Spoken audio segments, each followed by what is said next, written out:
Good morning all of you. सार्थक पहल बदलाव हमसे है। मैं पुनः एक बार आप लोगों का स्वागत है। और सार्थक पहल के माध्यम से हम पढ़ रहे हैं दिल्ली सल्तनत। दिल्ली सल्तनत जिसकी स्थापना 1206 ईस्वी में कुतुबुद्दीन ऐबक के द्वारा की गई थी और 1290 ईस्वी में जलालुद्दीन खिलजी द्वारा खिलजी वंश की स्थापना की। जलालुद्दीन खिलजी ने अपना राज्याभिषेक कहाँ करवाया था? किलोपुरी में करवाया था। और फिर उसका दामाद और भतीजा और दामाद अलाउद्दीन खिलजी 1296 ईस्वी में कहाँ का सूबेदार था? कड़ा मानिकपुर का सूबेदार था और इसको देवगिरी पर आक्रमण करने के लिए भेजा था। कौन था वहां का शासक? रामचंद्र देव। उसको पराजित किया और अपार धन संपदा लूट कर लाया था।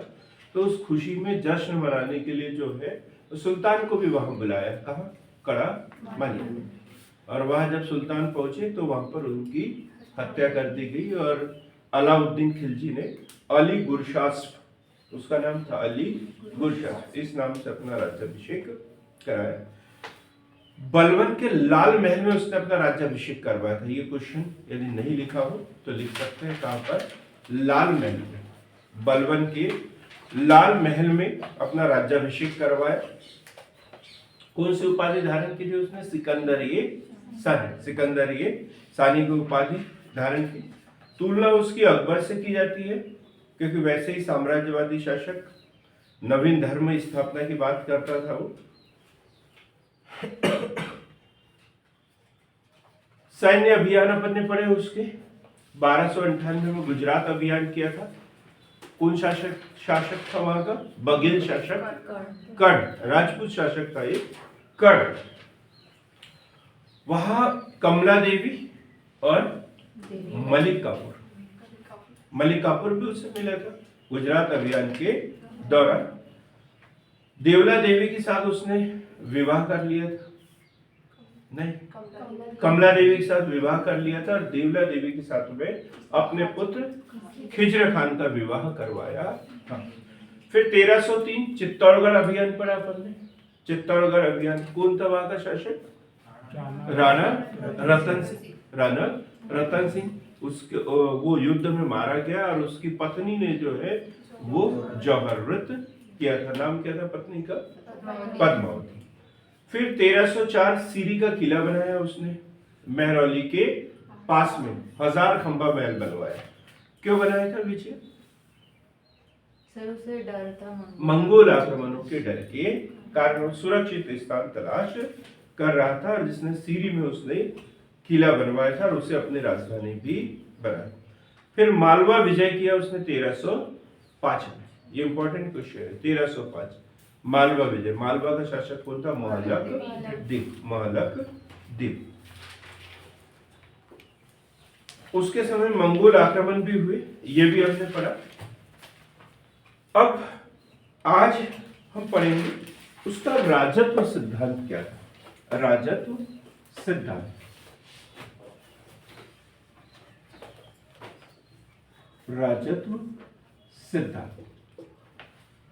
अलाउद्दीन खिलजी का राजत्व सिद्धांत।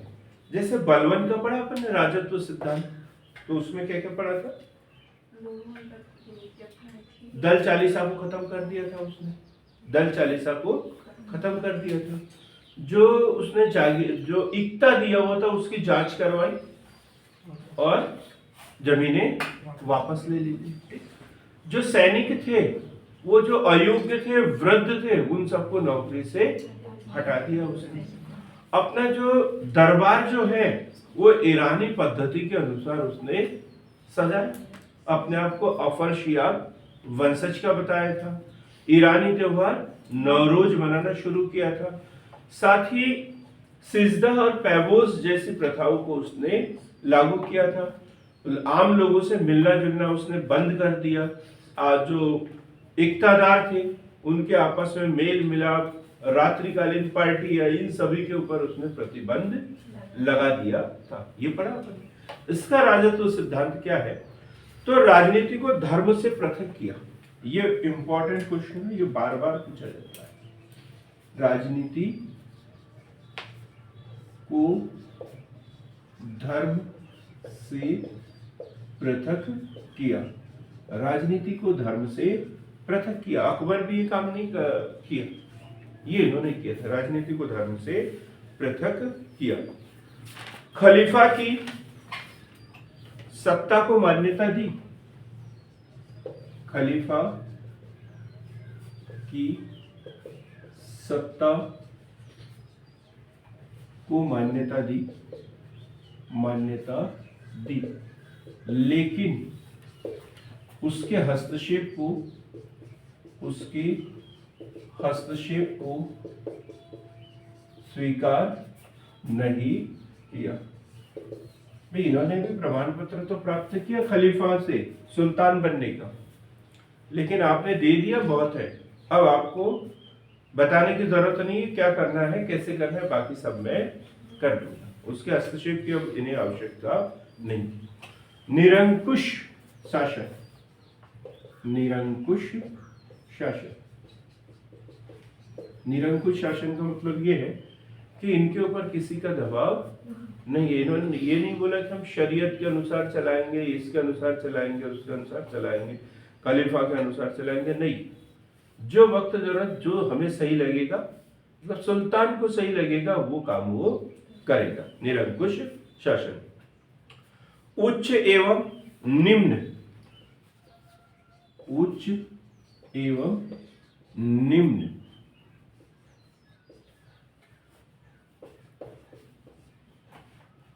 जाति के अंतर को समाप्त किया।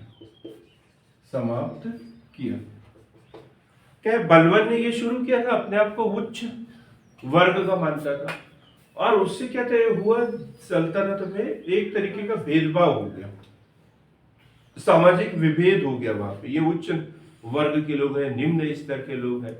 चूंकि ये निम्न स्तर के थे, तो इसलिए इन्होंने इस अंतर को क्या कर दिया, खत्म कर दिया। इसके बाद उसने उपाधि ग्रहण की थी सिकंदर सानी, वह विश्व का सुल्तान। सिकंदर सानी वह विश्व का सुल्तान। उसका वैसे वही मतलब होता है। लोह व रक्त की नीति, लोह व रक्त की नीति। बाजार नियंत्रण, बाजार नियंत्रण नीति, ये उसके महत्वपूर्ण राजत्व सिद्धांत के अंतर्गत पड़ेंगे। लोह व रक्त की नीति पहले बताया, अंग भंग कर देता था, सदा मतलब बड़ी कठोर देता था ये। और बाजार नियंत्रण, इसके विषय में डिटेल में हम पढ़ेंगे। प्रशासनिक सुधार पढ़ते हैं, इसके द्वारा कौन कौन से प्रशासनिक सुधार किए, यहां से एक क्वेश्चन जरूर आता है। प्रशासनिक सुधार क्या किया इसने, तो सबसे महत्वपूर्ण इसमें प्रशासनिक सुधार में दीवान वजारत, दीवान ए वजारत का गठन, दीवान ए वजारत का गठन। अब जैसे पहले क्या था, दल चालीसा था। दल चालीसा में प्रमुख कौन होता था, नायब ए ममालिक, ये पढ़ा था पहले, नायब ए ममालिक। अब वो दल चालीसा वाला पैटर्न ही खत्म हो गया। तो इन्होंने क्या किया, वो पुरानी व्यवस्था देखी जो भारत में शासन प्रणाली की थी, मंत्री परिषद वाली अष्टप्रधान वगैरह थे ना, उस तरीके की प्रथा इन्होंने शुरू की, और उस विभाग का नाम क्या रखा, दीवान ए वजारत लिखेंगे। इसमें मुख्य वजीर होता था,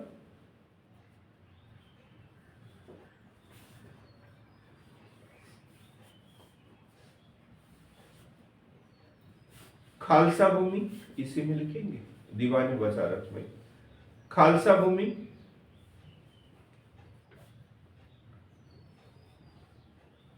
राजस्व,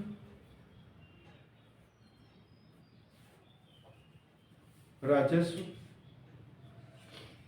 अन्य राजाओं से या अधीनस्थ राजाओं से कर कर वसूल करना,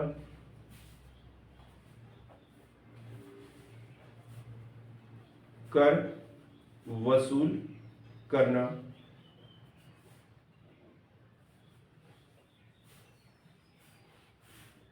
आय व्यय की जांच करना आदि इसका कार्य होता था।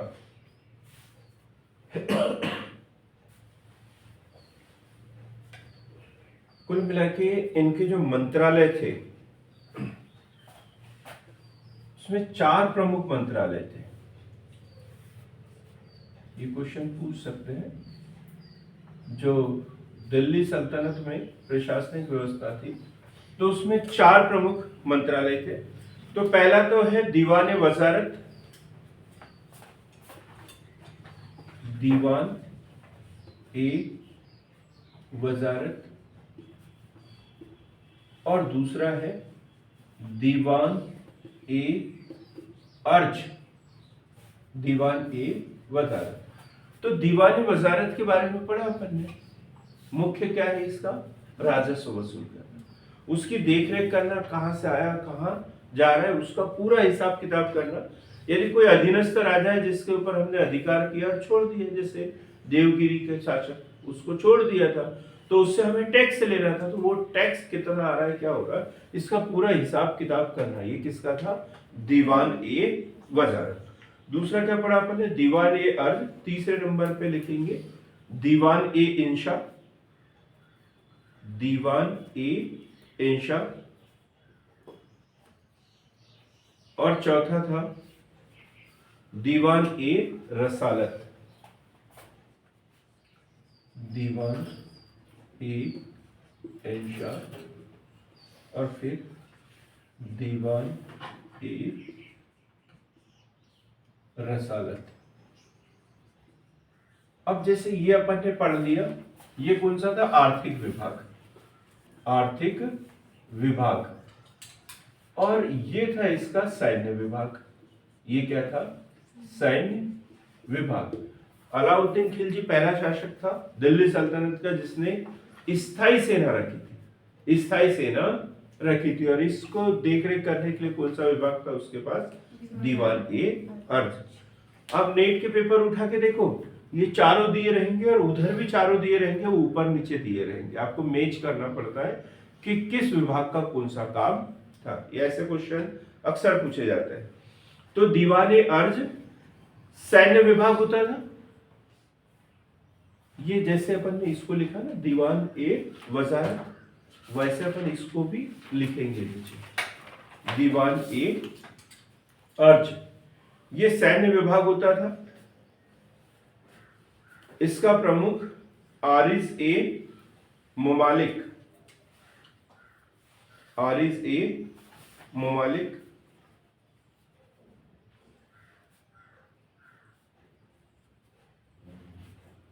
आरिज ए मुमालिक। कार्य लिखने की जरूरत ही नहीं है, सैन्य प्रमुख, सेना से संबंधित सारे कार्य ही। अब लिखेंगे दीवान ए इंशा, तीसरा, तीसरे नंबर पर कौन सा है? दीवान ए इंशा। इसका प्रमुख जो होता था वो होता था दबीर। दीवान ए इंशा का प्रमुख दबीर, दबीर, दबीर। कोई बता सकता है कि क्या था? पत्राचार। शाही फरमान जो जारी होते थे उसका हिसाब किताब रखना। लिखेंगे इसे अच्छे से लिखेंगे, शाही फरमानों, पत्रों, शाही फरमानों, पत्रों, घोषणाओं के प्रारूप को तैयार करना, के प्रारूप को तैयार करना,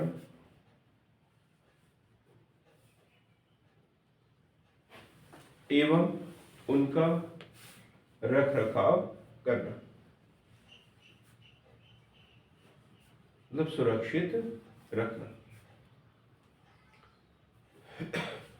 फिर है दीवान ए रसालत, चौथा दीवान ए रसालत, और ये होता था विदेश विभाग से संबंधित, विदेश विभाग से संबंधित। ठीक है, विदेशों से पत्राचार वगैरह करना, उनके क्या संबंध है वो। ये प्रमुख 4 विभाग, दीवान वजारत, दीवान अर्ज, दीवान इंशा और दीवान ए रसालत। दीवान रसालत क्या होता था? विदेश विभाग। और भी कुछ विभाग थे, जैसे एक था दीवान रियासत, दीवान ए रियासत। ये 4 में नहीं है, ये अलग से है, और इसका गठन जो है वो अलाउद्दीन खिलजी ने किया था, इससे पहले ये विभाग था ही नहीं। इसका गठन अलाउद्दीन खिलजी ने किया था। दीवान ए रियासत, आर्थिक मामलों से संबंधित।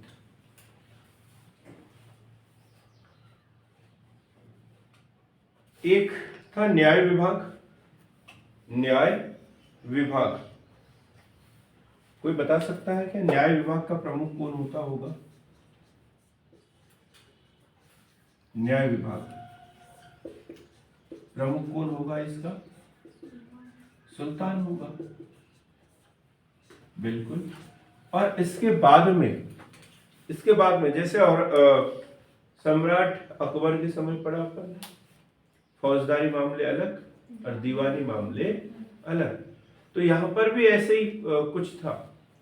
धार्मिक मामलों के लिए न्याय करने वाला अलग, और आपराधिक एवं आर्थिक मामले है उसका न्याय करने वाला अलग व्यक्ति होता था।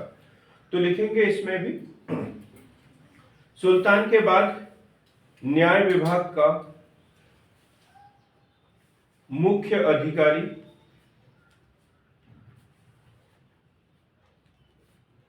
सद्र ए जहां, सद्र ए जहां। गदर फिल्म देखी है आप लोगों ने? उसमें एक न्याय करने वाला रहता है, क्या बोलते हैं उसे?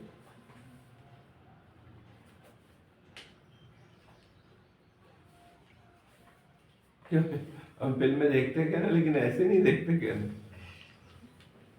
काजी होता है ना, काजी साहब। तो सद्र ए जहां, सद्र ए जहां या काजी उल कुजात, काजी उल कुजात,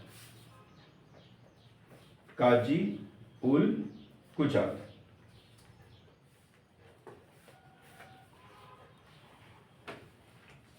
तो जो सद्र है वो सभी प्रकार के न्याय करता था, लेकिन काजी उल कुजात जो होता था वो सिर्फ धार्मिक मामलों से संबंधित मामलों के ऊपर न्याय करता था। ठीक, अब लिखेंगे गुप्तचर विभाग भी था। गुप्तचर विभाग, गुप्तचर विभाग, ये भी बड़ा महत्वपूर्ण, गुप्तचर विभाग। इसका जो प्रमुख अधिकारी होता था बरीद ए मुमालिक।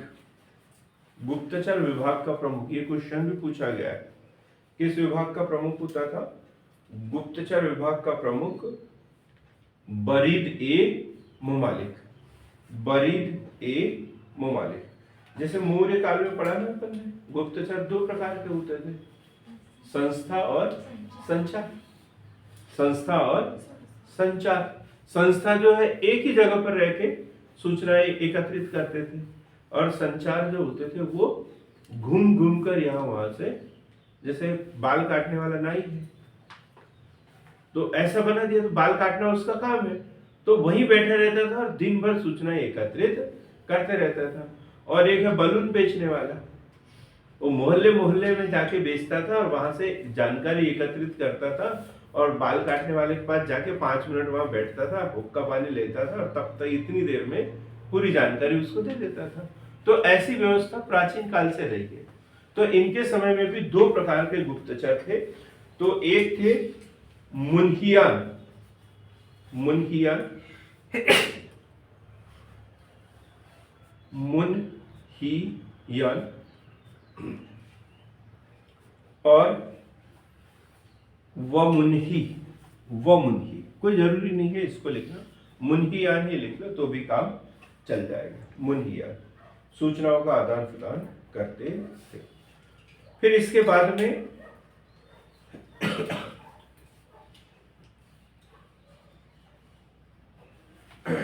पुलिस, पुलिस विभाग, पुलिस विभाग में जो व्यक्ति होता था उसे कहते थे शहना, शहना, और कोतवाल। पुलिस विभाग में शहना और कोतवाल। अब दो चीजें हम पढ़ेंगे, एक सैन्य सुधार, सैन्य सुधार, और दूसरा है आर्थिक सुधार। ये क्वेश्चन इंपॉर्टेंट, मतलब हम जो भी पढ़ेंगे वो इंपॉर्टेंट ही पढ़ेंगे, लेकिन ये मेंस की दृष्टिकोण से ज्यादा महत्वपूर्ण है। ये अभी तक जो पढ़े अपन ने प्री की दृष्टिकोण से पढ़ा था। जैसे मुहत सिंह किस विभाग का प्रमुख था? गुप्तचर विभाग का। कोतवाल पुलिस विभाग में प्रमुख। दबीर, दबीर जो है पत्राचार विभाग का प्रमुख। तो ये ऐसे क्वेश्चन है प्री के लिए है, लेकिन अब जो हम पढ़ रहे हैं वो मेंस का क्वेश्चन है। तो सैन्य सुधार क्या बताया था इस सैन्य सुधार में? सैन्य सुधार में स्थायी सेना रखी। सैन्य सुधार में पहले नंबर पे लिखेंगे स्थायी सेना रखी।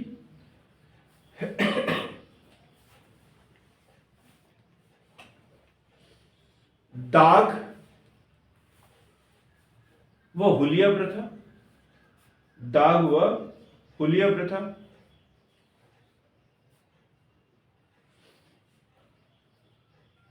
दाग व हुलिया प्रथा, घोड़ों के ऊपर दाग रखना, दाग देना कि ये अब शाही सेना का घुड़सवार हो गया। ठीक। तो हुलिया कि वो घोड़ा दिखता कैसा है, रंग कैसा है, चेहरा क्या है उसका, ये आंखें कैसी है, ये सारी बातें हुलिया के अंतर्गत। तीसरा सीधी भर्ती व नकद वेतन, सीधी भर्ती व नकद वेतन। नेहा जी बताइए जरा सीधी भर्ती क्या होता है? सर जो मतलब बिना एग्जाम के भर्ती करा, बिना एग्जाम के भर्ती कराते उसे सीधी भर्ती नहीं कहते जी। सीधी भर्ती तो वो होती है जब एग्जाम होता है और उसमें क्वालिफाई करता है तो सीधी भर्ती कहलाती है। अब धनेश्वरी जी आप बताएं सीधी भर्ती क्या है? सर जो उनके पास एक घोड़ा होना चाहिए था, उनके पास एक घोड़ा होना चाहिए था। हाँ आस्था जी आप कुछ सोच रहे हैं? सीधी भर्ती, सीधी भर्ती का मतलब ये है कि सुल्तान स्वयं भर्ती करेगा। पहले क्या होता था एकता प्रथा और ये वो थी, तो जो उनके इक्तादार वगैरह होते थे वो सैनिक रखते थे और फिर उन्हीं में से ये लोग ले लेते थे, या किसी को बोल दिया तुम्हारे इतने सैनिक ले आओ, तुम्हारे इतने सैनिक ले आओ, तुम्हारे इतने सैनिक ले आओ, सेना हो गई। लेकिन अब उन्होंने क्या, कंपटीशन, कॉम्पिटिटिव एग्जाम के माध्यम से, उसकी परीक्षा के माध्यम से। अब ऐसा नहीं कि सैनिक है, पहले क्या होता था जो सैनिक होता था वो वृद्ध हो जाता था तो अपने अपने स्थान पर किसी और को भेज देता था कि भाई मेरी जगह तू चला जा। अब ऐसा था क्या? नहीं, वो फिक्स कर दिया कि इतनी उम्र होगी तो आपको रखेंगे, इतनी उम्र हो गई तो आपको रिटायर कर देंगे। ये सीधी भर्ती कहलाती है, जिसकी सेवा शर्त है ये वो कंप्लीट। बात क्लियर होगी? एग्जाम के माध्यम से कोई जुगाड़ से नौकरी नहीं मिलेगी, सीधी आपकी योग्य है तो आपको नौकरी मिलेगी। इसी का बोलते हैं सीधी भर्ती। बात समझ में आई आपको? लेकिन फिर भी हम हिंदी नहीं पढ़ेंगे क्या?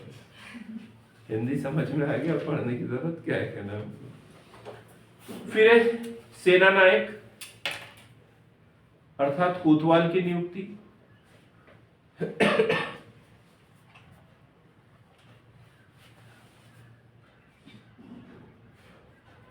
एक कर होता था खम्स, खम्स, खम्स, इसको समझे क्या होता है ये खम्स। जैसे जजिया, जकात, एक उसर हमने बताया था, ठीक है। अब ये खम्स कौन सा कर है? प्रिया को तो पता है इसलिए उससे पूछूंगा ही नहीं, आप लोगों में से कोई बता दे। नंदनी होगी ऑनलाइन में तो वो भी बता देगी।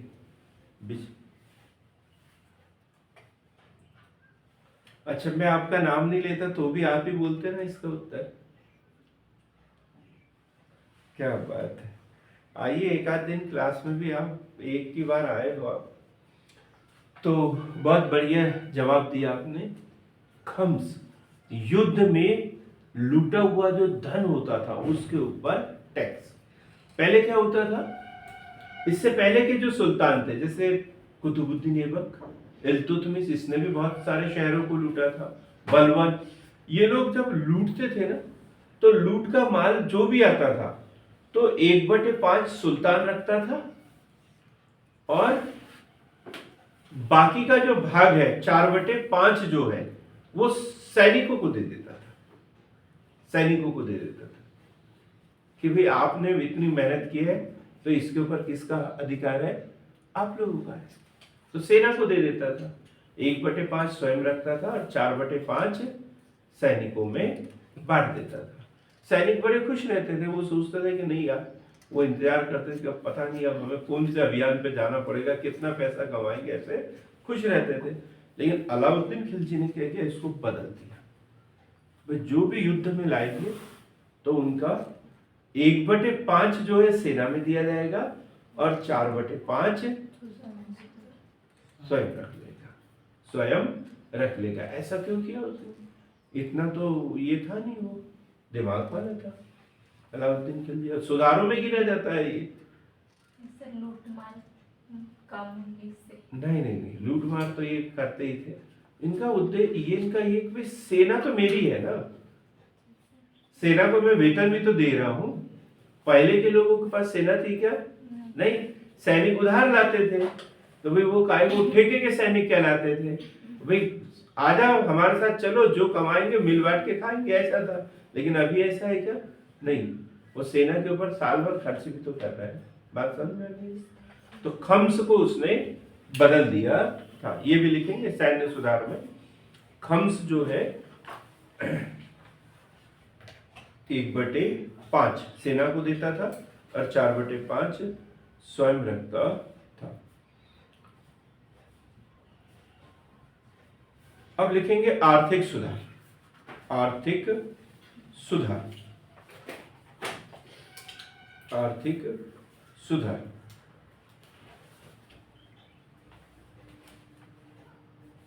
आर्थिक सुधार में पहला लिखेंगे भूमि की पैमाइश। भूमि की पैमाइश,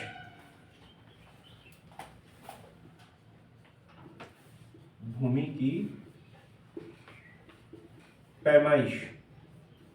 पैमाइश मतलब नापने। भाई लगान देते थे तो अंदाजे से दे देते थे कि इतना उत्पादन हुआ, ये रख लो, ये हो गया। नहीं, अब इन्होंने क्या किया, भूमि का नाप लिया। भाई इतनी भूमि है और आपका इतना टैक्स बनता है। तो भूमि की पैमाइश की, जाप्ता प्रणाली की शुरुआत की। जाप्ता प्रणाली की शुरुआत की। जैसे अभी भूमि काय में मापते हैं? एकड़ में और हेक्टेयर। और जो यूपी साइड के इधर रीवा सतना की इधर क्या बोलते हैं? बीघा। इधर क्या बोलते हैं? बीघा। ये होता है एकड़, हेक्टेयर, बीघा, अलग अलग। लेकिन उस समय जो मापने की प्रणाली थी वो थी बिस्वा। क्या थी? बिस्वा। जमीन कैसे मापते थे? बिस्वा। पैमाइश की मानक इकाई बिस्वा। अभी तक कर हमने कौन कौन से पढ़ लिए? अब देखो, एक पढ़ा अपन ने जजिया, दूसरा पढ़ा जकात, तीसरा पढ़ लिया अपन ने खम्स, एक पढ़ लिया उस्र, एक और 5वां कर है जजिया, जकात, खम्स, उस्र। उस्र क्या था? भूराजस्व। ऊसर क्या था? भूराजस्व। और एक था उसमें खराज। खराज खराज।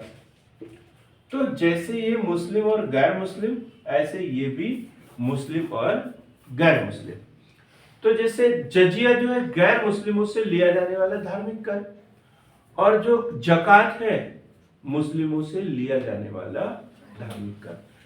खम्स तो युद्ध में जो लूटा हुआ माल है उसके ऊपर लिया जाने वाला कर था, लेकिन उस्र जो है ये मुस्लिमों से लिया जाने वाला भूराजस्व, और खराज जो है गैर मुस्लिमों से लिया जाने वाला भूराजस्व। क्लियर हो गया एकदम? 5 मुख्य कर थे उस समय के। तो ये जो भूमि कर जो था, ऊसर और खराज, इससे पहले यदि हम बात करते हैं जैसे मौर्य काल में, तो कितना टैक्स लेते थे? कुल उपज का 1/6। 1/6।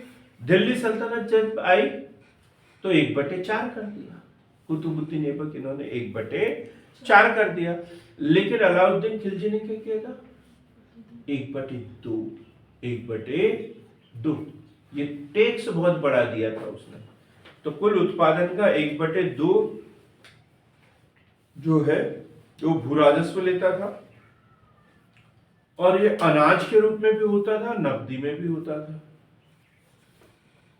भूराजस्व अनाज के रूप में भी ले सकते थे और नकदी में भी ले सकते थे। नकदी में भी भूराजस्व जो है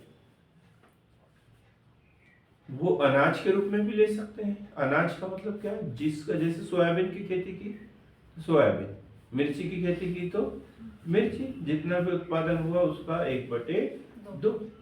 या फिर ये नहीं कर सकते तो फिर उसको बेच दो, उससे जो कमाई होती है वो कमाई दे दो। तो नकदी में भी दे सकते थे और अनाज के रूप में भी दे सकते थे। हाँ बोलिए। कर, ठीक है। मुख्य जो कर थे ये 5 प्रकार के थे: जजिया, जकात, खम्स, उस्र और खराज। तो जजिया और जकात है धार्मिक कर, पर उस समय मुख्य रूप से 2 धर्म, एक इस्लाम को मानने वाले मुस्लिम लोग, और दूसरे इस्लाम को नहीं मानने वाले। इसमें सब आ गया, फिर इसमें सब आ गए गैर मुस्लिम। ठीक। तो इस्लाम को मानने वालों से जकात वसूल करते थे और नहीं मानने वालों से जजिया। तो जजिया के बारे में पढ़ा आपने? सबसे पहले किसने लगाया था? ये मोहम्मद बिन कासिम, मीर कासिम द्वारा लगाया था। लेकिन उसने ब्राह्मणों को, बुजुर्गों को, महिलाओं को, बच्चों को, विकलांगों को इस कर से मुक्त रखा था। और फिर बाद में यही परंपरा शुरू हो गई इधर, हर कोई जो है इनसे वसूल करने लग गया। जकात मतलब ये मुस्लिमों पर लगने वाला धार्मिक कर है, और ये 100% ये सबको देना पड़ता था। अपनी जितनी भी इनकम होती थी ये लोग आज भी जमा करते हैं। 2%, 3% अपनी इनकम का जकात के रूप में लेते थे। ठीक। ये लेकिन ये मुस्लिमों से लेते थे, और ये डेली का हमेशा देना ही होता था। फिर एक खम्स, युद्ध में लूटा हुआ माल। ये युद्ध अभियान चलाते थे, सैन्य अभियान चलाते थे, और उससे जो माल लूट कर लाते थे वो अलाउद्दीन खिलजी के पहले के सुल्तान 1/4 भाग सेना को दे देता था। नहीं, 4/5 भाग, 4/5 भाग सेना को देता था और 1/5 सुल्तान रखता था। लेकिन अलाउद्दीन खिलजी ने उल्टा कर दिया, 1/5 सेना को दिया और 4/5 स्वयं रखना शुरू कर दिया। ये था खम्स। फिर किसी भी समय की बात हो, राजस्व का मुख्य स्रोत क्या होता है? भूराजस्व। सरकार की आय का मुख्य स्रोत क्या होता है? भूराजस्व, भूमि से प्राप्त होने वाला कर। इनके समय भी वही था, और उसे ये ऊसर और खराज कहते थे। ऊसर मतलब गैर मुस्लिमों से जो भूराजस्व लेते थे, तो ये एक जैसा होता था, ये अलग अलग नहीं होता था। खराज नहीं, ऊसर मतलब मुस्लिमों से लिया जाने वाला भूराजस्व, और खराज गैर मुस्लिमों से लिया जाने वाला भूराजस्व। और ये कितना होता था? 1/2%, कुल उपज का आधा। लेकिन ये नकद भी दे सकते थे और खाद्यान्न के रूप में, खाद्यान्न मतलब जिसका उत्पादन किया उसके रूप में भी दे सकते थे। इसके अतिरिक्त लिखेंगे चराई कर, चराई कर, गड़ी कर, गड़ी कर, चराई कर, गड़ी कर, गड़ी कर, दुधारू पशुओं पर कर, दुधारू पशुओं पर कर आदि विभिन्न प्रकार के कर लगाए जाते थे। विभिन्न प्रकार के कर लगाए जाते थे।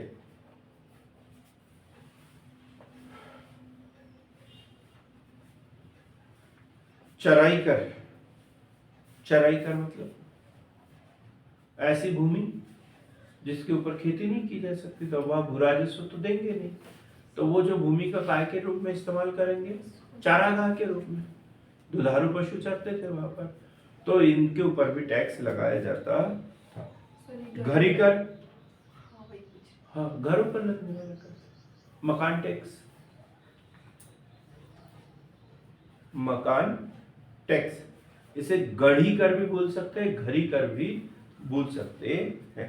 मकानों पर लगने वाला टैक्स, मकानों पर लगने वाला टैक्स।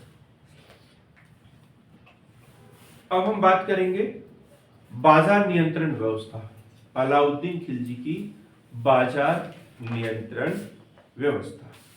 ये क्यों जरूरत पड़ी थी, इसका उत्तर बता दिया था मैंने। अलाउद्दीन खिलजी को बाजार नियंत्रण की जरूरत क्यों पड़ी थी, क्यों पड़ी थी? सर वो स्थायी सेना रखी थी। गुड, विशाल सेना जो उसने नियुक्त कर दी थी और उसे नकद वेतन देता था। स्थायी सेना थी, स्वयं की सेना थी, सीधी भर्ती के आधार पर उसने सेना तैयार की थी। तो इतनी बड़ी सेना को कम से कम वेतन में उनका गुजारा हो सके, इसके लिए उसने बाजार नियंत्रण किया था, राशनिंग की थी, राशनिंग व्यवस्था मतलब सरकारी मूल्यों पर उसने राशन की व्यवस्था की थी। वही कौन सी वस्तु, राशनिंग का मतलब होता है कंट्रोल कर देना कि कौन सी वस्तु बाजार में कितनी कीमत पर बिकेगी। ठीक, तो लिखेंगे अलाउद्दीन खिलजी की बाजार नियंत्रण व्यवस्था, बाजार नियंत्रण व्यवस्था।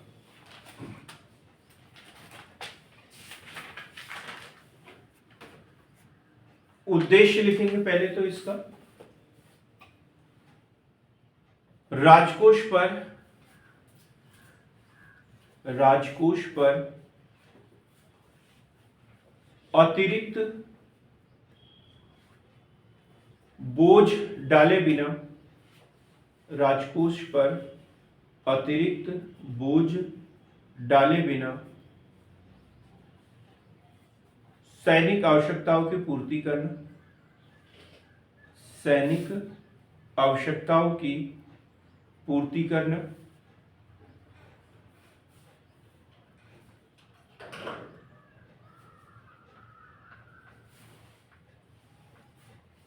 बाजार नियंत्रण व्यवस्था के लिए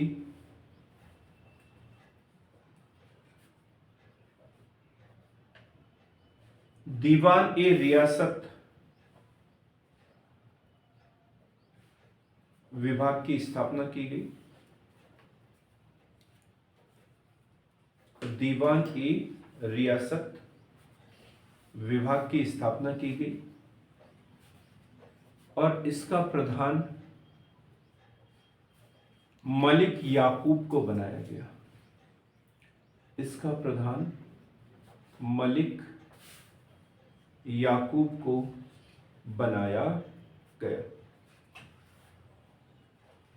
3 प्रमुख बाजार थे यहां पर,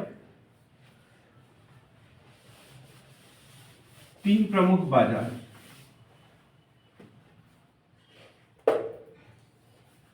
यहां से हमेशा क्वेश्चन उठता है। दिल्ली सल्तनत के अभी तक अपन ने 3 महत्वपूर्ण क्वेश्चन पढ़े मेंस के।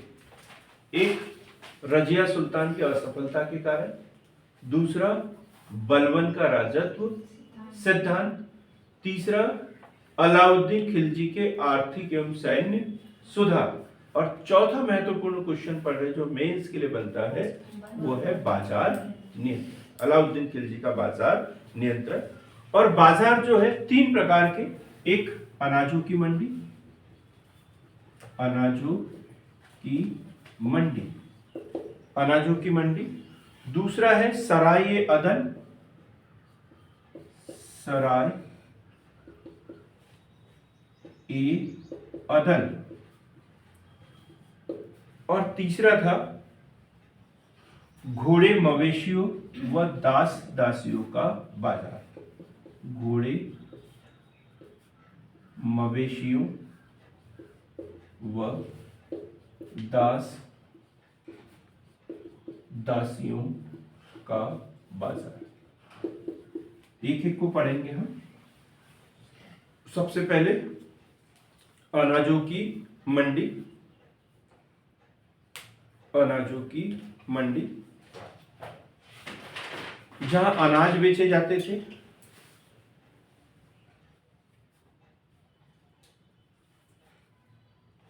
इसके लिए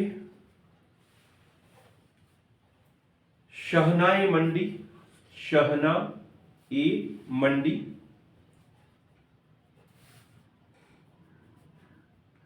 या दीवान ए मंडी, शहना ये मंडी या दीवान ए मंडी कार्यालय का गठन किया गया।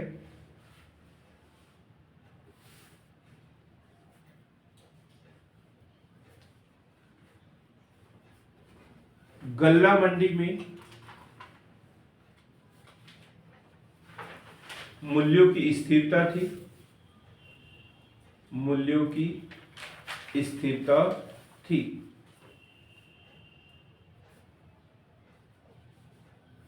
कम तोलने वाले के, कम तौलने वाले के शरीर से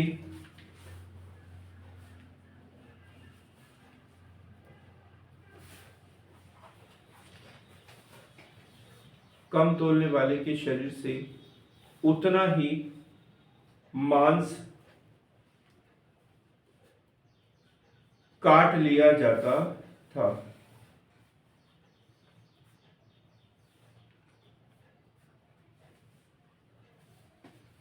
अब क्वेश्चन बनता है प्री के लिए, शहनाई मंडी किस प्रकार का बाजार था? गल्ला बाजार। किस प्रकार का बाजार था ये? गल्ला बाजार। अर्थात यहाँ पर क्या बिकता था? खाने पीने की वस्तुओं में खाद्यान्न। क्या था?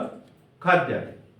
मतलब तेल मिर्च इसकी बात नहीं कर रहे, यहाँ पे मिलता था गेहूं, ज्वार, बाजरा, जो मुख्य खाद्यान्न है, जो अनाज है, वो बाजार था और उसे क्या बोलते थे? शहनाई मंडी या गल्ला बाजार या अनाजों की मंडी। या कीमतें फिक्स थी, सरकारी कीमत पर बिकता था, और यदि किसी ने गड़बड़ कर दिया और यदि कम तौल दिया तो फिर उतना मांस उसके शरीर का काट लिया जाता था। अब लिखेंगे हम वस्त्र बाजार या सराय ए अदन, सराय ए अदन। यहां का मुख्य अधिकारी राय परवाना। मुख्य अधिकारी कौन होता था यहाँ पे? राय परवाना, राय परवाना। और यहां पर वस्त्रों के अलावा,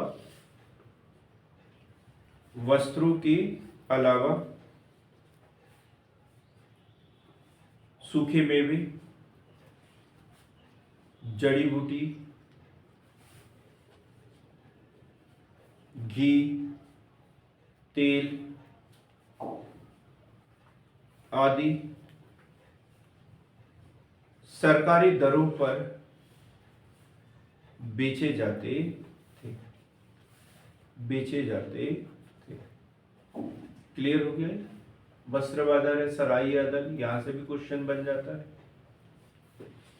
अगला है घोड़े मवेशी दास दासियों का बाजार। तो इसको लिखने की जरूरत ही नहीं है। दलाली प्रथा के ऊपर प्रतिबंध था, जो कीमत जितनी है उसे उतने में ही बेचा जाना था।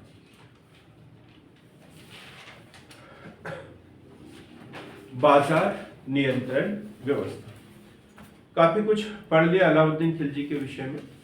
अब हम देखेंगे अलाउद्दीन खिलजी के बाद उसके उत्तराधिकारी, अलाउद्दीन खिलजी के समय में अपन ने पढ़ा था कि एक व्यक्ति जो है वो बड़ा महत्वपूर्ण, कौन था अलाउद्दीन खिलजी के समय में? एक व्यक्ति मलिक काफूर, क्या बोला जाता था उसे? हजार दिनारी, हजार दिनारी भी बोला जाता था। और अलाउद्दीन खिलजी की मृत्यु कैसे हुई थी? जलोदर रोग से, पीलिया नामक बीमारी से होगी। और जब 1316 ईस्वी में उसकी मृत्यु हुई तो अलाउद्दीन खिलजी ने क्या किया? उसके सारे उत्तराधिकारी को खत्म कर दिया और एक जो सीधा सच्चा था, क्या नाम था उसका? सिहाबुद्दीन उमर, उसको उसने शासक बना दिया। इसके बाद में हम इसके उत्तराधिकारियों की बात करें तो शिहाबुद्दीन उमर,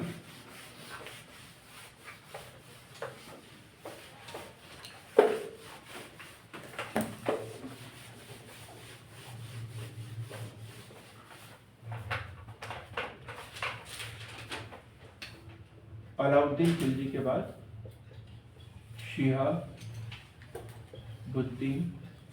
उमर,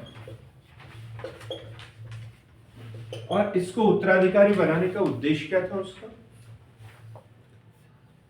सत्ता पर स्वयं कब्जा करना। लिखेंगे अलाउद्दीन खिलजी के मरने के बाद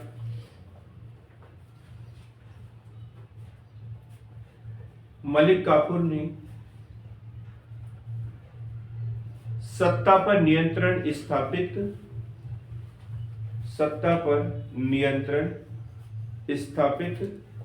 करने के उद्देश्य से सुल्तान के 5-6 वर्षीय पुत्र शिहाबुद्दीन उमर खिलजी को गद्दी पर बैठाया।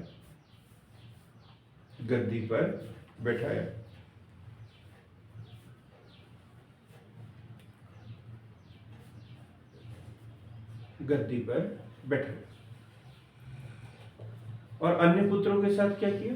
अलाउद्दीन खिलजी का एक अन्य पुत्र, नाम भी सुना अपन ने,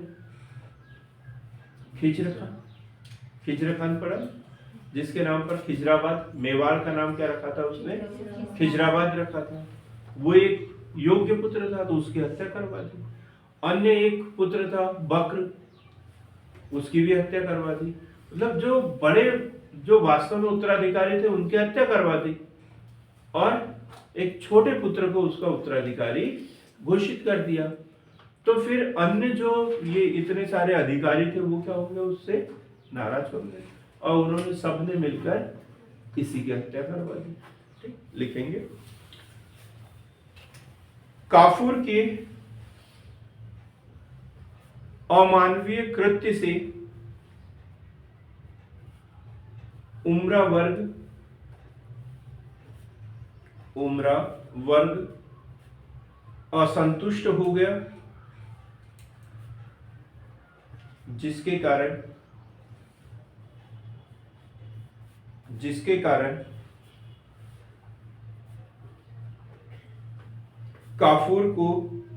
काफूर की षड्यंत्र द्वारा 11 फरवरी 1316 को हत्या कर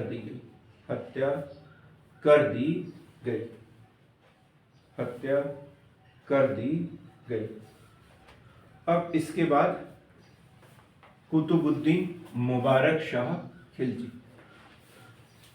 कुतुबुद्दीन मुबारक शाह खिलजी।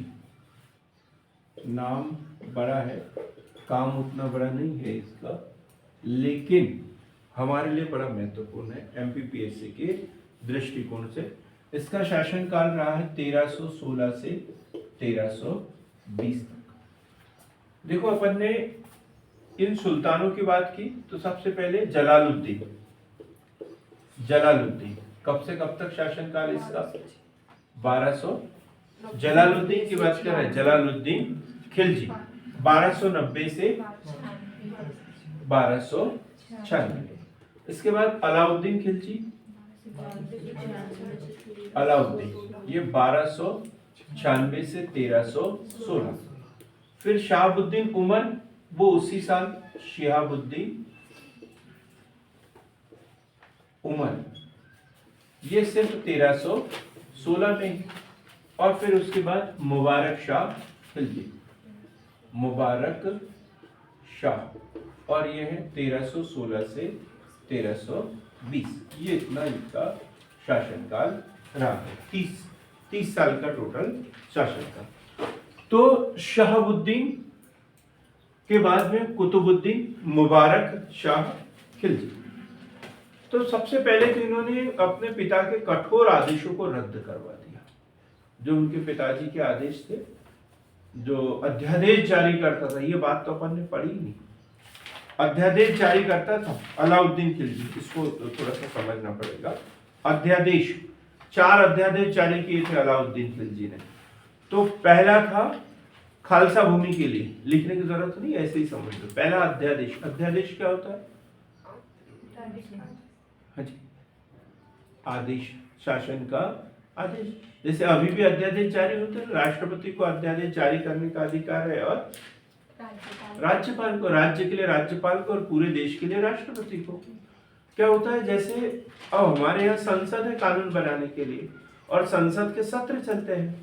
कोई भी कानून बनाना हो तो संसद का सत्र होना चाहिए, लेकिन कभी इमरजेंसी में कुछ बनाना हो तो फिर क्या करता है, राष्ट्रपति अध्यादेश जारी कर देता है। फिर संसद जब आएगी तब उसे पारित कर देगी, पारित कर देगी तो वो कानून बन जाएगा, और नहीं करेगी तो वो 6 महीने के अंदर अपने आप ही रद्द हो जाएगा। ठीक, तो ऐसे ही अलाउद्दीन खिलजी ने भी अध्यादेश जारी किए थे। तो पहला अध्यादेश था खालसा भूमि के संबंध में, खालसा भूमि के संबंध में, कि जैसे उम्रा वर्ग पढ़ा ना, उम्रा वर्ग, एक जगह लिखा है उम्रा वर्ग। उम्रा वर्ग मतलब अमीर वर्ग उस समय का, जो राजा महाराजाओं के, सुल्तान के साथ में आकर उठते बैठते थे, बड़े अमीर वर्ग, ढेर सारी धन संपत्ति होती थी। अब इनको क्या किया था, इन्होंने एकता प्रणाली के तहत जमीनें दे दी थी। पहले इन्होंने क्या किया, अमीरों को दी गई जितने भी दान, उपहार, पेंशन, इन सबको प्रतिबंध लगा दिया, और उनको जो जमीनें दी थी वो भी वापस ले ली। तो ये पहला अध्यादेश था खालसा भूमि के संबंध में। दूसरे अध्यादेश के तहत गुप्तचर विभाग का गठन किया था, बरीद जिसे कहते थे, और उसका जो अधिकारी होता था वो कौन होता था, बरीद ए ममालिक। तो ये दूसरा अध्यादेश था। तीसरे अध्यादेश के तहत उसने क्या किया था, मद्य निषेध। मद्य निषेध क्या होता है कविता में, मद्य निषेध? जी, क्या डायरेक्ट सुल्तान काम करेगा, बीच की तो नहीं, मध्य नहीं बोला मैंने, ये मध्य, शराब वगैरह, इसके जुआ, शराब, इन सब के ऊपर क्या कर दिया उसने, रोक लगा दिया, प्रतिबंध लगा दिया। ये मद्य निषेध, मतलब दिल्ली में मद्य निषेध, भांग, जुआ, ये सब प्रतिबंधित कर दिया। ये तीसरा अध्यादेश था। और चौथा था अमीरों के परस्पर मेल जोल, सार्वजनिक समारोह, वैवाहिक संबंध, इन सब के ऊपर क्या लगा दिया, प्रतिबंध लगा दिया था। तो ये 4 प्रकार के अध्यादेश थे, और एक कठोर प्रतिबंध थे, कठोर कानून थे। तो सबसे पहले मुबारक शाह खिलजी ने क्या किया, इन सबको क्या कर दिया, रद्द कर दिया, इन कानूनों को खत्म कर दिया। पहला काम तो ये किया इसने, पिता के द्वारा बनाए गए कठोर आदेशों को रद्द कर दिया। अब ये क्वेश्चन यहाँ पे बहुत ही महत्वपूर्ण है। दिल्ली सल्तनत का पहला सुल्तान जिसने क्या किया था? अब ये दिल्ली सल्तनत के अभी तक के जो सुल्तान होते थे वो क्या करते थे? खलीफा से सुल्तान की उपाधि प्राप्त करते थे, और ये पहला सुल्तान था जिसने स्वयं को ही खलीफा घोषित कर दिया। ये बहुत ही महत्वपूर्ण क्वेश्चन है, एग्जाम में अक्सर पूछा जाता है।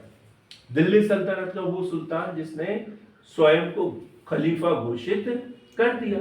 अब यहाँ पर हम अलाउद्दीन खिलजी के विषय में कंफ्यूज हो जाते हैं, क्योंकि उसने धर्म को राजनीति से अलग कर दिया था। बड़ा नाम अलाउद्दीन खिलजी, तो बोलेंगे छोटा आदमी तो कभी ऊंची बात कर नहीं सकता, तो इसी ने की होगी। तो हम इसी के बाद चल जाते हैं। ये बेचारा हाथ जोड़ के बोलता है कि मैंने तो ऐसा कुछ नहीं किया। तो क्या अलाउद्दीन खिलजी का जो पुत्र मुबारक शाह खिलजी, इसने स्वयं को खलीफा घोषित कर दिया। एक और बड़ी गंदी बात बोल सकते हैं इनके विषय में, स्त्रियों के कपड़े पहनकर, स्त्रियों के कपड़े पहनकर वह कभी कभी नग्न अवस्था में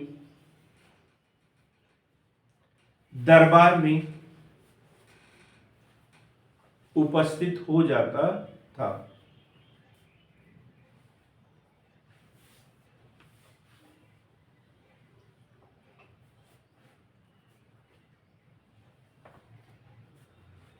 इसके बाद में हम पढ़ेंगे खुसरो खां, सबसे लास्ट में खुसरो खां।